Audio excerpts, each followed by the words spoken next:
menghadapi pencobaan anytime, kapanpun ada rema yang keluar dan siap untuk kita kalahkan musuh dan kita terus berjalan dalam kemenangan. Jangan simpan pedang saudara, jangan simpan terang saudara, tapi jalanlah, hiduplah dengan terang dan pedang yang ada di tangan saudara. Dan itu adalah the living word.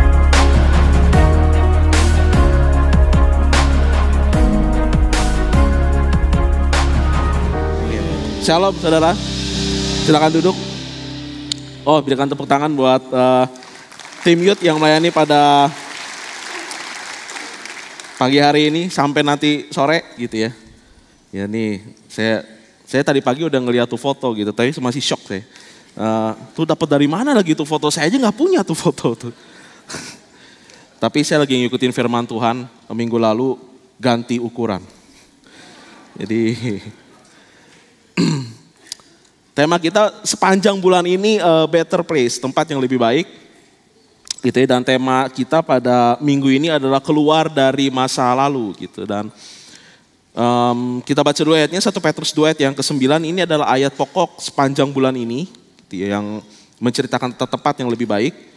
Tetapi kamulah bangsa yang terpilih, imamat yang rajani, bangsa yang kudus, umat kepunyaan Allah sendiri, supaya kamu memberitakan perbuatan-perbuatan yang besar dari Dia, yang telah memanggil kamu keluar dari kegelapan kepada terangnya yang ajaib. Gitu ya. Ini ada identitas di situ, kamulah bangsa yang terpilih, imamat yang rajani, bangsa yang kudus, umat kepunyaan Allah sendiri. 4 identitas kita, siapa kita di dalam Kristus.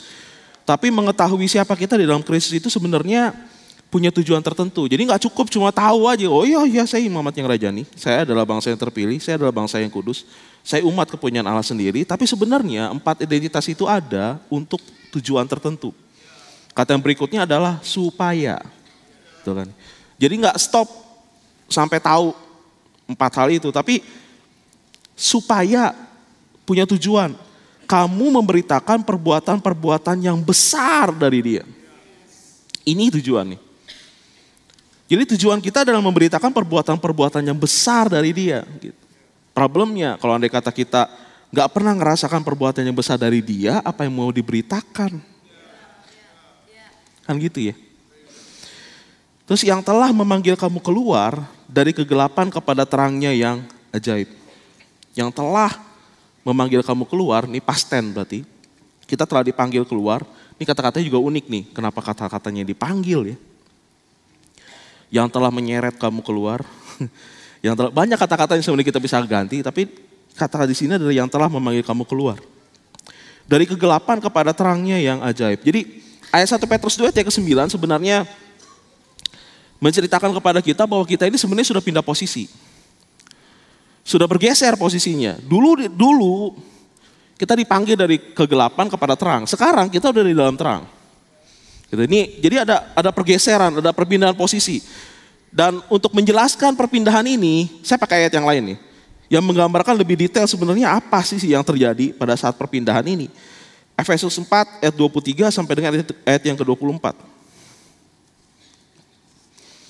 Efesus pasal yang keempat ayat 23 sampai dengan ayat yang ke-24. Yaitu bahwa kamu berhubung dengan kehidupan kamu yang dahulu, ini berhubung dengan kegiatan kamu yang berhubung dengan kehidupan kamu yang dahulu ini menerangkan kata kamu ya. Yaitu bahwa kamu berhubung dengan kehidupan kamu yang dahulu harus menanggalkan manusia lama yang menemui kebinasaannya oleh nafsunya yang menyesatkan. Yang menemui kebinasaannya oleh nafsunya yang menyesatkan itu menerangkan kata manusia lama. Saudara bengong kelihatannya. Pelajaran bahasa Indonesia hari ini gagal total.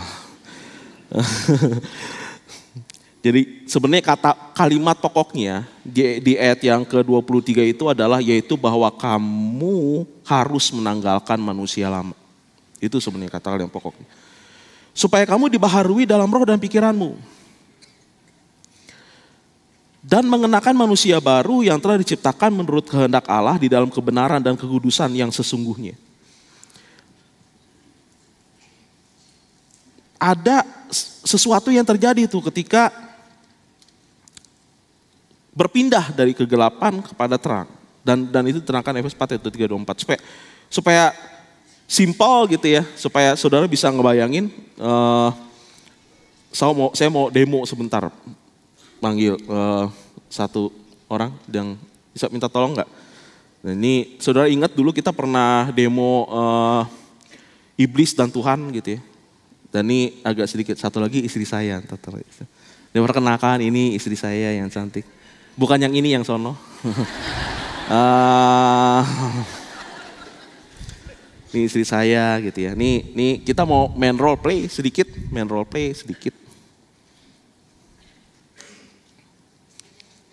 Jadi nih. Ya.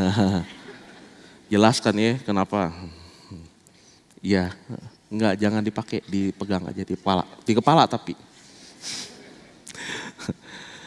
Yang ini jadi Tuhan, ya. Jelas ya kenapa istri mesti jadi Tuhan, karena kalau istri jadi setan,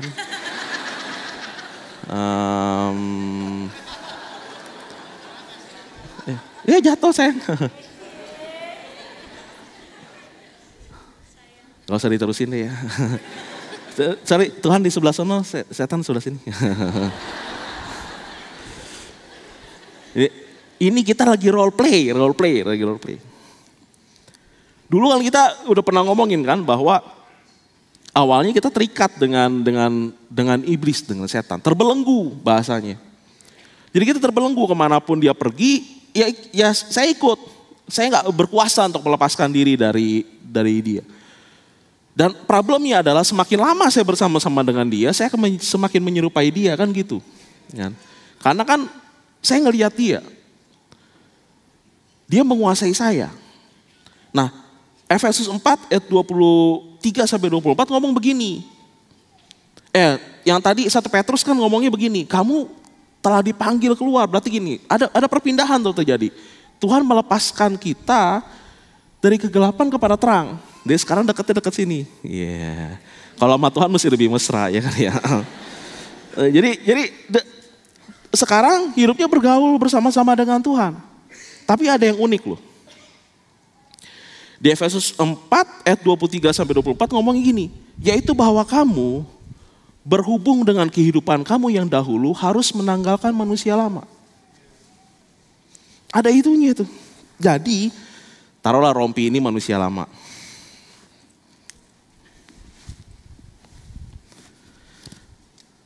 Jadi ketika saya bersama-sama dengan iblis, ketika saya dilepaskan, posisi saya pindah. Tapi manusia lama saya ikut kemari. Iya kan? Perpindahan posisi dari gelap kepada terang tidak otomatis menanggalkan manusia lama. Karena ayatnya kan punya gitu. Yaitu bahwa kamu berhubung dengan kehidupan kamu yang dahulu harus menanggalkan manusia lama. Pertanyaannya gini, kamu itu siapa? Jemaat Efesus. Jemaat Efesus di mana sekarang? Di gelap apa di terang? Di terang. Tapi kenapa perintah ini ada? Berarti ketika perpindahan terjadi dari yang lama kepada yang baru, manusia lamanya nggak ditanggalkan secara otomatis. Manusia lamanya masih ikut. Secara posisi, saya udah bersama-sama dengan Tuhan. Problemnya, saya masih mengenakan manusia lama. Makanya Efesus bilang begini, kamu harus menanggalkan manusia lama. Siapa yang mesti menanggalkan manusia lama? Kamu, bukan Tuhan. Kerjaan menanggalkan manusia lama, kerjaan kita, bukan Roh Kudus. Saya ulang nih ya. Kerjaan menanggalkan manusia lama, kerjaannya kita, bukan Roh Kudus. Karena dibilangnya di situ yaitu bahwa kamu harus menanggalkan manusia lama. Kamu. Di situ kata-katanya yaitu bahwa Roh Kudus akan menanggalkan manusia lama. Enggak. Kamu harus menanggalkan manusia lama. Berarti saya harus menanggalkan manusia lama saya. Dan mengenakan manusia baru.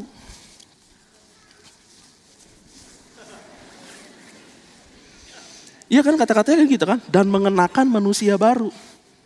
Iya enggak. Senang nih manusia baru yang ini nih. Jam tangan saya mana nih. Nah, ini fungsi istri ya enggak ya. Strong man. dan mengenakan manusia baru. Tanyaan, kenapa mesti menanggalkan manusia lama? Tuh kan pertanyaan bodoh kan, iya gak ya? Kenapa pas lagi berpindah posisi, kenapa saya mesti ganti baju ya? Dan soalnya kata-katanya dipakai kayak kata-kata ganti baju sih, menanggalkan, mengenakan. Kenapa saya mesti ganti baju?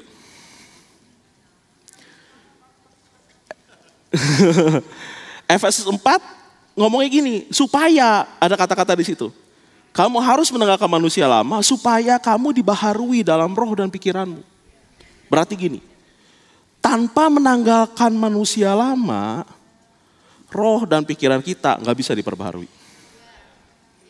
Kan gitu ya?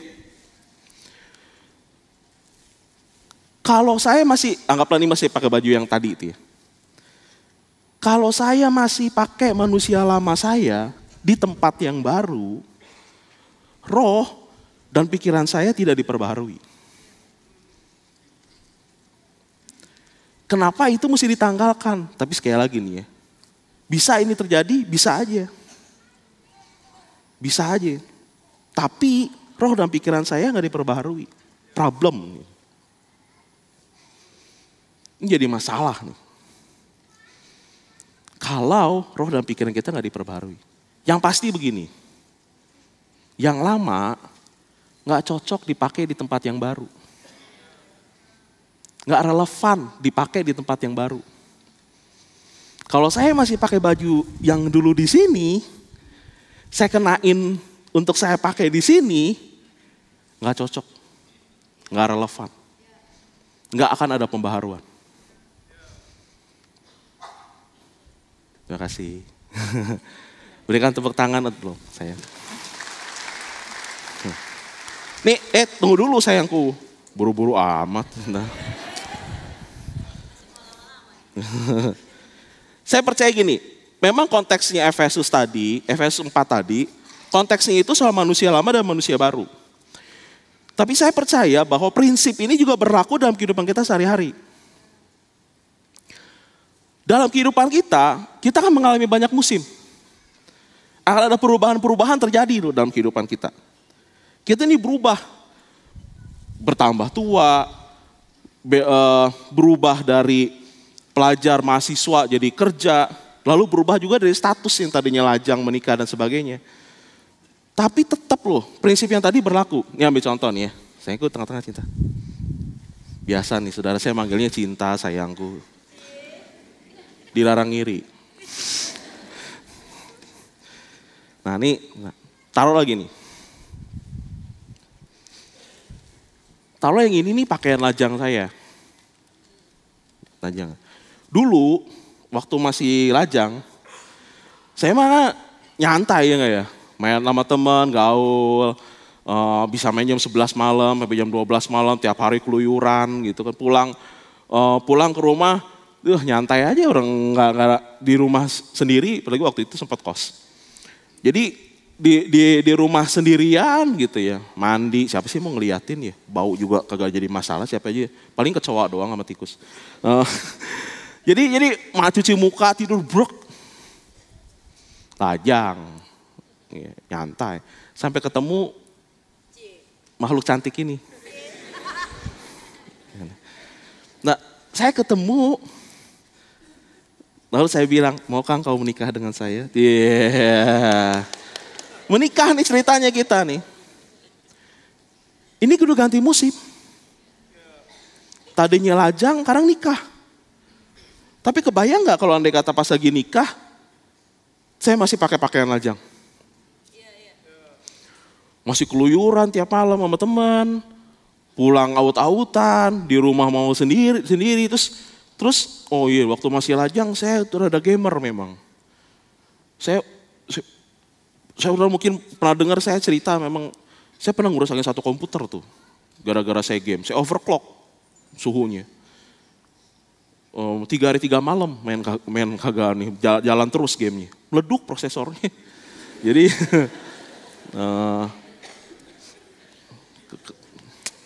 saya tahu bahwa prosesor meleduk. Jadi, nah ini itu tapi kebayang tuh kalau andai kata pakaian lajang saya pakai di pernikahan. Terus tiba-tiba ketika dia protes sama saya, ingat janji nikah. Kamu akan menerima saya apa adanya. Jangan macem-macem ya. Saya begini, kalau nggak mau terima out. Wow, galak, sangar, perlu pakai tanduk gak yang tadi? Terus dia mungkin terima. Tapi ini kan musimnya udah beda.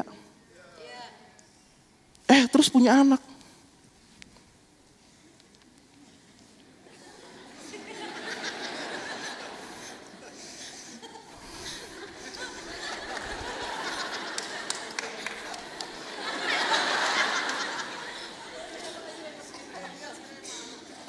Saya ngendongnya ke atasan dikit atau cintaku. Nah itu.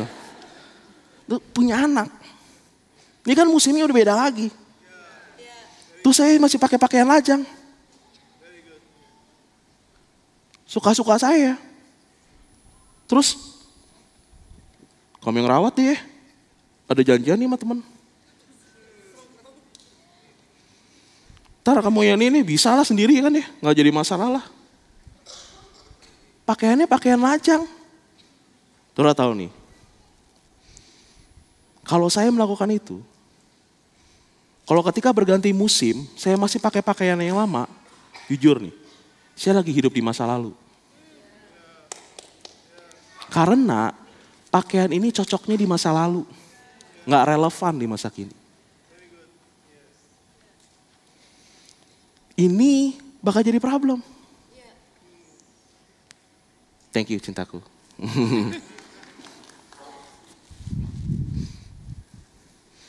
Si Anan saya disuruh berdiri lama-lama disetrap. Ini pelajaran ini. Ketika kita berpindah tempat, tapi kita tidak berubah, kita hidup di masa lalu. Ada masalahnya. Matius 9 ayat yang ke-17 ngomong begini. Begitu pula anggur yang baru tidak diisikan ke dalam kantong kulit yang tua. Karena jika demikian, kantong itu akan koyak sehingga anggur itu terbuang dan kantong itu pun hancur. Tetapi anggur yang baru disimpan orang dalam kantong yang baru. Dan dengan demikian terpelihara kedua-duanya. Ya. Ketika berganti musim,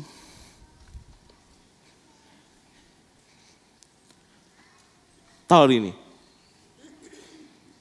Tuhan di setiap musim selalu kasih anggur. Anggur itu lambang berkat. Anggur itu lambang sukacita. Anggur itu lambang pesta. Iya kan? Tiap musim Tuhan kasih anggur. Masalahnya begini, ketika berganti musim, Tuhan ngasih anggur yang baru. Problemnya, ketika kita nggak ganti baju, tidak menanggalkan yang lama dan mengenakan yang baru, maka kita udah jadi kantong kulit tua. Nggak relevan. Kantong kulit tua nggak bisa nampung anggur yang baru. Itu kenapa? Ketika pernikahan terjadi, kok nggak ada sukacitanya ya? Kok nggak ada pesta ya di rumah ya? Kok nggak ada berkat ya di rumah ya? Cek dulu nih, jangan-jangan yang dibawa ke rumah yang baru adalah kantong kulit tua. Makanya nggak ngerasain anggurnya. Anggurnya terbuang. Dan problemnya gini juga. Ayatnya bilang, bukan cuma anggurnya yang terbuang, kantongnya juga rusak. Anggur baru, kantong lama, bukan hanya membuat anggurnya terbuang. Atau bisa dibilang kita nggak ngerasain anggur sama sekali. Nggak ada sukacitanya, nggak ada pestanya, nggak ada damai sejahteranya. Tetapi anggur itu ngerusak kehidupan orangnya. Jangan salah nih, kenapa ketika berganti musim tidak berganti pakaian, kok orangnya jadi makin lama kok jadi begini, kok jadi galau, kok jadi stres. Karena orangnya kantong kulit tua gak siap nerima anggur yang baru. Yang harus dilakukan kan begini. Ketika berganti musim, ganti bajunya.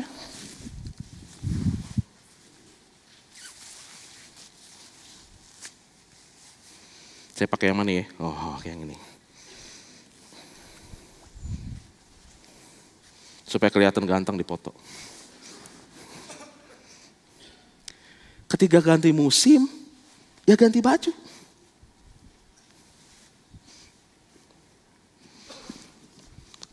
Ini supaya kita siap menerima anggur yang baru. Waktu saya menikah, kan tadi saya bilang saya gamer gitu kan. Rada-rada gila juga gamer nih. Waktu saya menikah, kita bikin deal. Saya cuma boleh main game di hari Jumat, Sabtu, dan Minggu. Malam, jam 10, di atas jam 10 malam. Siapa bilang coba, cuma anak doang yang dibatasin dalam game. Suami juga dibatasi dalam main game. Hati-hati sama hobi. Karena hobi bisa merusak anggur. Tadi. Jadi saya dibatasin. Dan saya harus menanggalkan baju lajang. Saya mesti mengenakan sesuatu hal yang baru. Deal. Jadi main game cuma di hari Jumat, Sabtu, dan Minggu. Minggu malam. Gak boleh bawa pulang kerjaan, ada workaholic juga.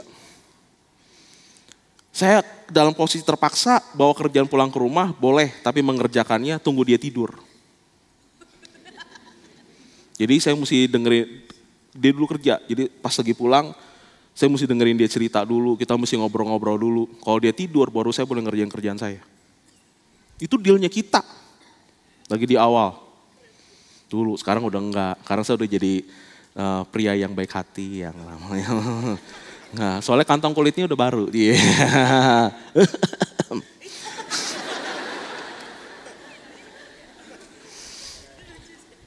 Tapi kan gini. Setiap kali pindah posisi harus ada yang lama yang ditinggalkan, harus ada yang baru yang dikenakan. Kalau enggak, resikonya adalah bisa kehabisan anggur. Bisa ngerusak kehidupan. Ini macam-macam nih ya, bukan cuma masalah tadi di status pernikahan. Tetapi ini kan juga berlaku ketika saudara bertambah usia. Semakin bertambah usia, ada yang lama yang ditinggalkan, ada yang baru yang dikenakan, gitu kan. Usia 50, jangan coba-coba belaga kayak 18. Beda tuh. Ini kan juga berlaku ketika kita dipromosi. Promosi kerjaan, promosi jabatan, akan membuat kita juga mesti mengenakan sesuatu hal yang baru, meninggalkan sesuatu hal yang lama, kan gitu. Macam-macam, gitu kan. Pindah rumah, lihat nih, banyak musim. Oleh karena itu gini, meninggalkan masa lalu berarti siap untuk menjadi kantong kulit yang baru, yang siap untuk nampung anggur yang baru. Itu pelajaran. Meninggalkan masa lalu berarti siap untuk menjadi kantong kulit yang baru, yang siap nampung anggur yang baru. Pelajaran. Yang kedua, ada yang menarik juga soal ngomong meninggalkan masa lalu, itu kisah tentang Tuhan Yesus menyembuhkan seorang lumpuh di kolam Bethesda. Yohanes 5 ayat 1 sampai dekat yang ke-9.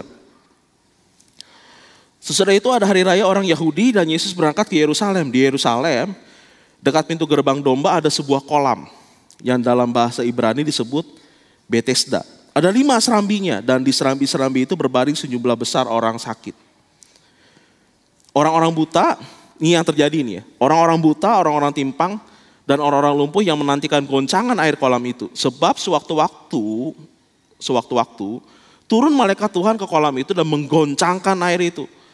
Barang siapa yang pertama kali masuk ke dalamnya sesudah goncangan air menjadi sembuh.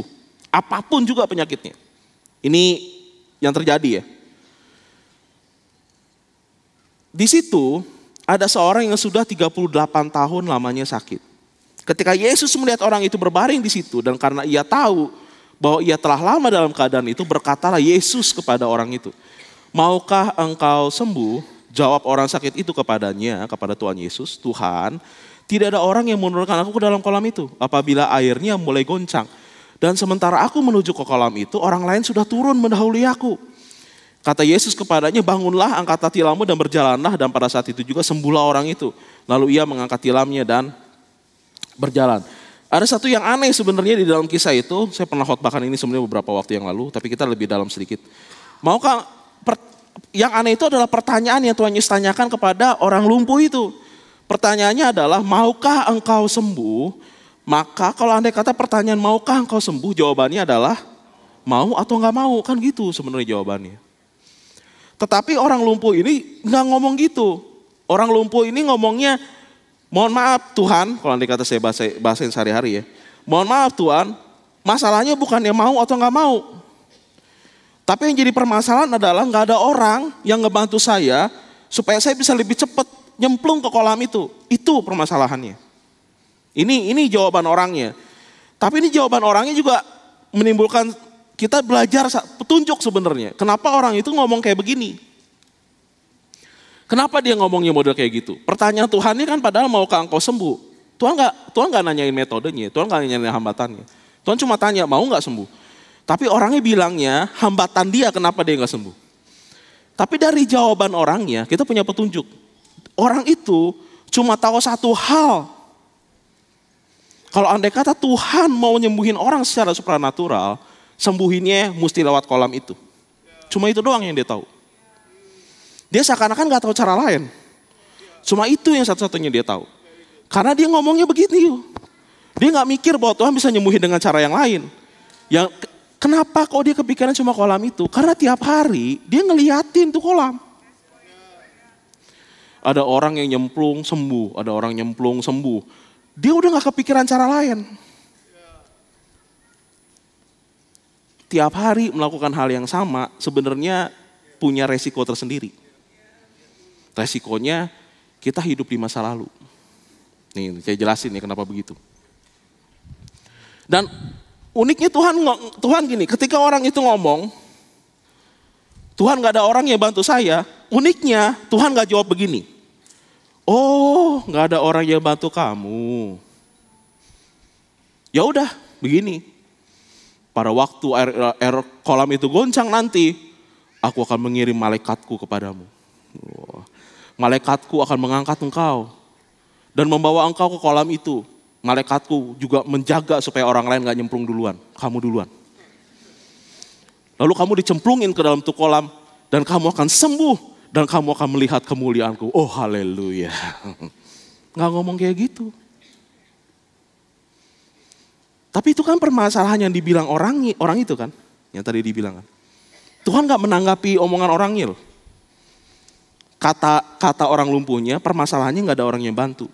Tapi Tuhan gak nanggepin gini, "Saya akan kirim orang yang bantu." Enggak ngomong kayak gitu. Tuhan ngomongnya gimana? Tuhan ngomongnya gini, "Tuhan gak ada orang yang nurunin saya ke dalam kolam." Tuhan ngomongnya, "Bangun, angkat tilam, jalan." Kalau saya jadi orangnya kaget saya. Ini cara baru.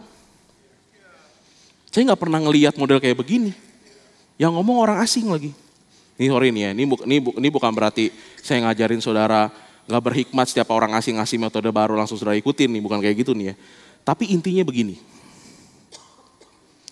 Bagaimana kalau Tuhan datang ke dalam kehidupan kita, lalu ngomong gini, "Saya mau nolong kamu, saya mau nyembuhin kamu, tapi dengan cara yang kamu belum pernah pikirin sebelumnya." Siap terima apa enggak? Mau terima enggak? Yang kamu belum pernah, ini metode belum pernah saya pakai.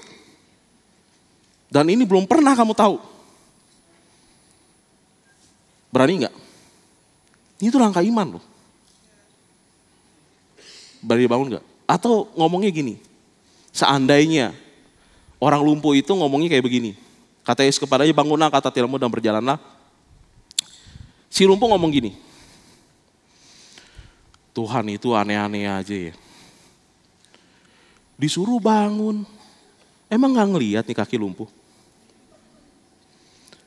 Disuruh, kan tadi udah dibilang gak ada yang ngebantuin. Tuhan itu aneh-aneh aja ya. Suruh angkat tilam. Tuhan tuh tahu gak sih kondisi saya kayak gimana sebenarnya? Terus Tuhan bilang, bangun, bangun. Ngeyel. Gimana mau bangun? Orang kakinya lagi sakit begini, bangun, disuruh bangun. Angkat tilam, lebih gila lagi Tuhan. Terus Tuhan ngomong, nih kalau andai kata percakapan ini terjadi, terus ngomong gini, kamu mau sembuh kan? Bangun, angkat tilam. Tuhan tuh gak tahu kondisi saya kali ya. Saya gak bisa jalan. Kalau Tuhan mau nolong saya, kirim orang. Supaya saya bisa nyemplung duluan ke kolam itu. Tapi Tuhan bilang ngomong gini, enggak gitu, bangun. Udah dibilangin suruh kirim orang nyemplung ke kolam itu, udah simpel banget kok. Tuhan kok ribet banget sih suruh bangun, angkat jalan, orang kaki lagi sakit begini. Susah bener sih Tuhan. Yang gila siapa coba?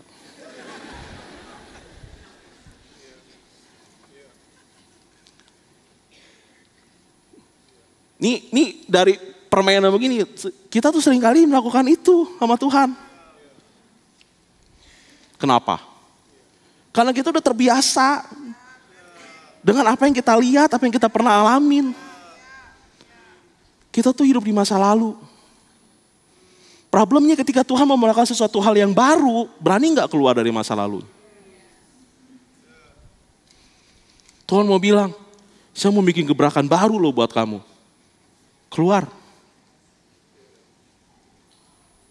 Terus kita bilang, gak bisa. Tuhan gak tahu, Tuhan gak ngerti. Terus kita berargumen sama Tuhan, yang gila siapa coba?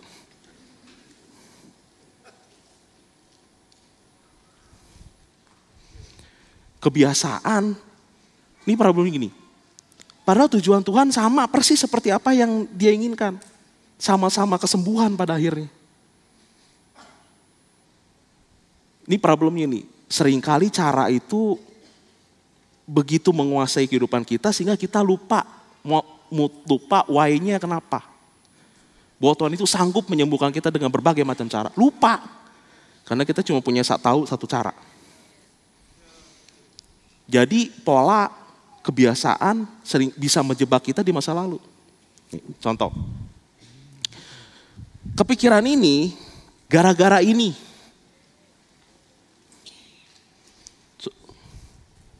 Oh, masih ada waktu. Gara-gara ini. Saudara tahu ini kan? Dulu waktu saya pernah tuh pas lagi kita masih pacaran.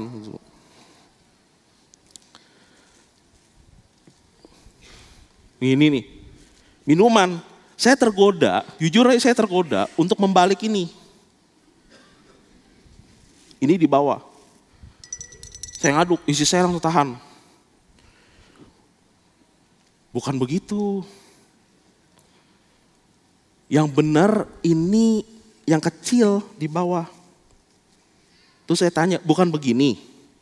Bukan, begini. Kenapa ya?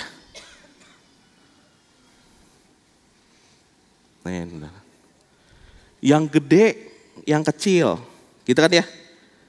Yang mana yang dipakai buat ngaduk? Yang gede apa yang kecil?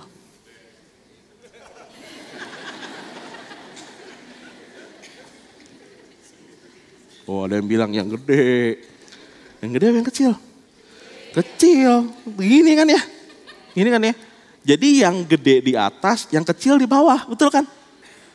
Betul kan? Betul kan?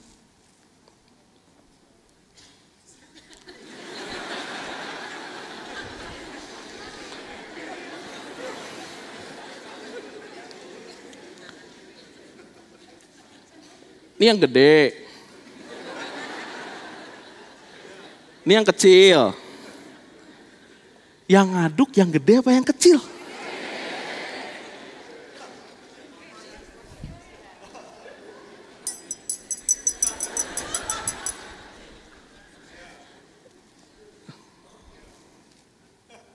Begini kan?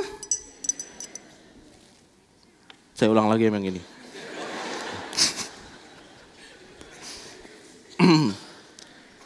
Ini yang gede. Ini yang kecil. Yang ngaduk yang gede apa yang kecil? Kecil. Sama, saya juga sama sama saudara jawabannya. Yang kecil, kenapa? Buat harga diri soalnya. Saya ngikutin, walaupun saya nggak tahu kenapa yang kecil, karena logikanya harusnya yang gede. Jadi saya ngaduk gitu ya, kenapa? Untuk menjaga, kalau andai kata saya di restoran, kebayang nih, kalau andai kata saya di restoran saya begini, terus ada jemaat yang ngeliat, Pastor Daniel, halo apa kabar? Terus dia ngeliat saya ngaduk begini. Diam-diam nih ngomong di belakang, ternyata Pastor Daniel kampungan juga, nggak tahu ya dia.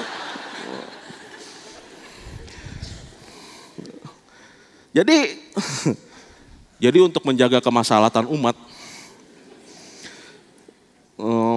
saya begini, tetap, walaupun saya nggak tahu kenapa saya melakukan ini, cuma gara-gara kebiasaan aja semua orang melakukan itu. Tapi karena penasaran dan mau nyiapin khotbah ini juga, jadi saya tanyalah ke beberapa orang, termasuk mungkin ada beberapa di antara saudara yang saya tanya. Dan jawabannya, sebagian memang nggak tahu juga kenapa. Sebagian memang nggak tahu kenapa. Terus ada yang jawabnya, ada yang bilang, ya ini buat iklan lah makanya gede. Tapi kenapa di bawahnya nggak ini gitu ya? Terus ada yang bilang apa lagi? Oh gini, ada yang bilang gini, memang dari sononya udah begitu. Nih ya, jawaban memang dari sononya udah begitu sebenarnya tidak menjawab pertanyaan mengapa.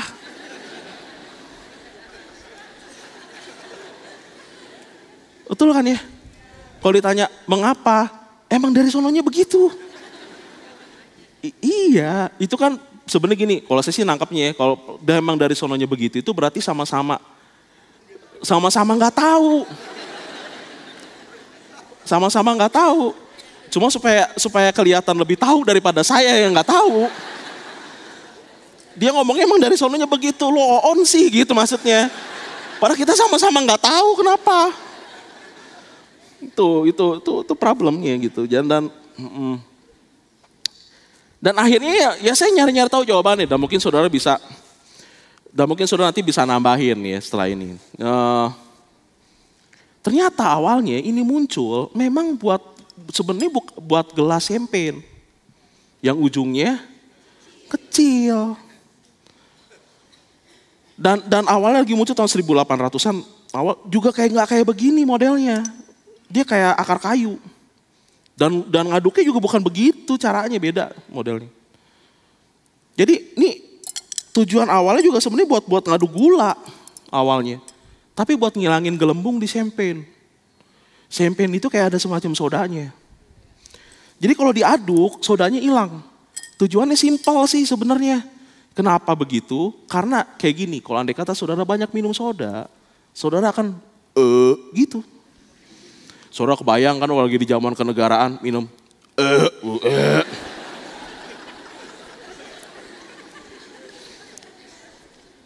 Jadi diaduk supaya hilang sodanya. Itu tujuan awalnya. Dari champagne ke koktail. Koktail butuh. Cuma modelnya juga gak kayak begini. Ujungnya runcing. Supaya bisa nyolok cerinya, buahnya. Akan. Tapi sekarang semuanya pakai begini. Saya gak ngomong benar apa salah nih ya. Saudara pikirin aja sendiri. Tapi yang pasti saya tetap mesti jaga harga diri sekarang kalau di restoran. Ini maksudnya gini, banyak hal yang kita nggak tahu why-nya kenapa. Yang kita lakuin tanpa kita nggak tahu itu kenapa saya lakuin itu ya. Dan saya mikir-mikir loh, Banyak gak ya dalam kehidupan saya begitu? Ternyata banyak juga loh. Dalam kerjaan juga sama. Banyak hal-hal yang udah jadi kebiasaan yang sebenarnya kenapa ya? Kenapa ya? Gak tahu juga. Bingung gitu. Tapi ini bisa jadi problem. Ketika kebiasaannya malah jadi utama dibandingin why-nya. Karena ketika why-nya itu udah gak relevan, tindakannya bisa jadi juga udah gak relevan. Ketika why-nya gak relevan, tindakannya juga bisa jadi udah gak relevan. Kalau kita masukin ke orang lumpuh yang tadi di kolam Tiberias itu, Tuhan mau mengerjakan suatu hal yang baru. Ketika dia mengomong Tuhan biasanya nih ya, langkah-langkahnya adalah ada orang yang nolong saya terus masuk ke dalam kolam. Kalau andai kata duluan saya sembuh, itu Tuhan SOP-nya. Tapi Tuhan bilang begini, saya mau melakukan suatu hal yang baru. Suatu hal yang belum pernah kamu pikirin sebelumnya. Ketika yang baru terjadi, yang lama udah gak relevan. Berarti ada orang datang ngebantuin dia, nyemplungin dia ke dalam kolam, udah gak relevan. Karena Tuhan melakukan suatu hal yang baru. Suatu hal yang berbeda. Tahu why-nya, gak tahu why-nya, problemnya adalah bisa jadi why-nya itu udah gak relevan. Kalau why-nya udah gak relevan, yang kita lakukan bisa jadi udah gak relevan. Makanya tahu why-nya itu penting. Dan pelajarannya gini. Meninggalkan masa lalu berarti jadi relevan dengan gerakannya Tuhan. Meninggalkan masa lalu berarti relevan dengan gerakannya Tuhan. Dan ini berlaku di semua halnya. Dan gereja kita akan memasuki musim yang baru. Tuhan akan memberkati gereja kita dengan melimpah. Gereja kita akan menjadi saksi bagi kemuliaan nama Tuhan. Dan Tuhan akan pakai dengan semakin luar biasa. Yang amin cuma Cianti Rambitan. Saudara kayaknya gak semangat. Amin. Problemnya kalau pakai cara yang lama dan masih pakai baju yang lama, kita gak bisa ngedapetin anggur yang baru. Saudara jangan kaget nih, kalau nanti akan ada perubahan-perubahan yang terjadi di tahun-tahun yang ke depan. Karena kita mau nyiapin diri kita untuk menjadi kantong kulit yang baru, supaya siap menerima anggur yang baru. Ya, jadi disiapin dulu nih, siap-siap nih. Karena kita lagi masuk musim yang baru. Nah kehidupan kita kemudian kayak gitu nih. Tanya deh ke dalam kehidupan kita masing-masing. Saya nih kantong kulit yang lama, apa udah kantong kulit yang baru? Apakah kehidupan permasalahan yang terjadi di keluarga, di kerjaan, itu gara-gara sayanya masih pakai baju yang lama, bukan baju yang baru. Permasalahannya bukan di Tuhannya. Permasalahannya di kitanya yang gak siap nampung anggur yang baru. Sehingga itu merusak kehidupan kita, ngebuang berkatnya. Ini yang jadi renungan kita pada siang ini. Mari saya undang saudara untuk bangkit berdiri.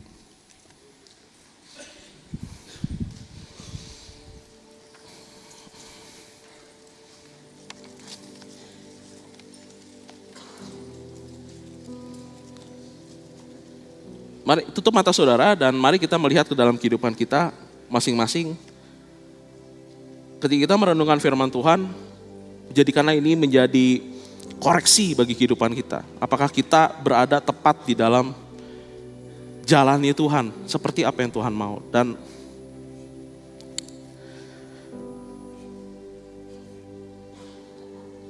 lihat ke dalam koreksi sekarang, evaluasi kehidupan kita. Apakah pada saat ini saudara memiliki kendala krisis di dalam karir kah, di dalam pekerjaan, dalam keluarga, di dalam rumah tangga? Lihat permasalahan itu, lalu tanya kepada diri sendiri, apakah ini gara-gara saya? Apakah ini karena saya? Apakah saya punya andil? Apakah ini karena saya masih mengenakan saya yang lama. Saya nggak mau berubah. Saya nggak mau menjadi kantong kulit yang baru. Tuhan ingin memberikan berkat dalam tiap musim kehidupan kita. Tuhan ingin memberikan berkat. Tuhan sudah memberikan berkat dalam tiap musim kehidupan kita. Masalahnya, seringkali anggurnya terbuang, percuma. Berkatnya terbuang karena kita kantong kulit lama. Kita nggak berubah. Kita nggak menyiapkan diri kita untuk siap menampung kata anggur yang baru. Tanya, koreksi dalam diri kita. Nggak ada yang tahu kiri kanan saudara. Yang tahu cuma diri kita sendiri. Apakah saya punya andil di dalam permasalahan yang pada saat ini sedang saya hadapi? Jika iya, apakah saya kantong kulit yang lama?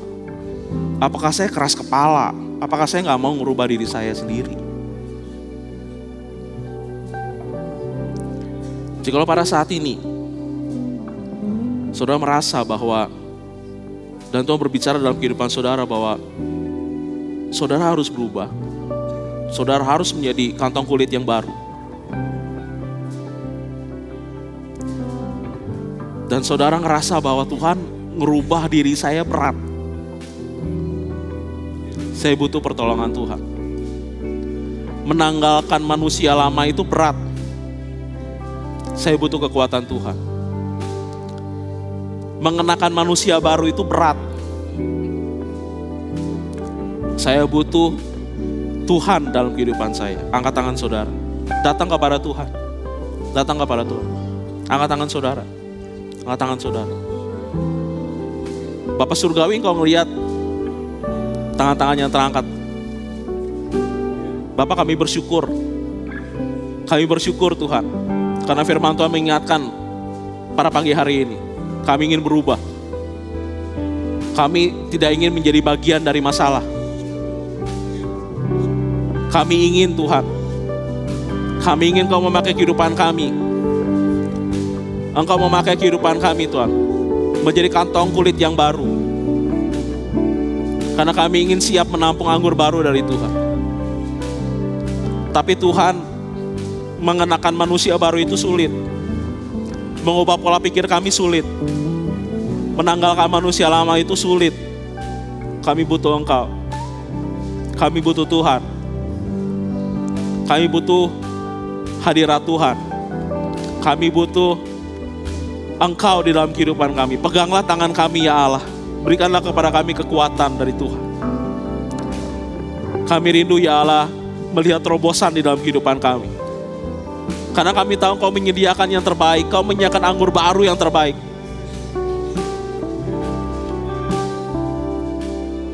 Kami ingin menyiapkan hati kami juga untuk siap menampung yang terbaik dari Tuhan. Bapa surga, bersyukur atas kemurahan Tuhan. Ajar kami untuk jalan bersama-sama dengan Kau dari hari ke hari.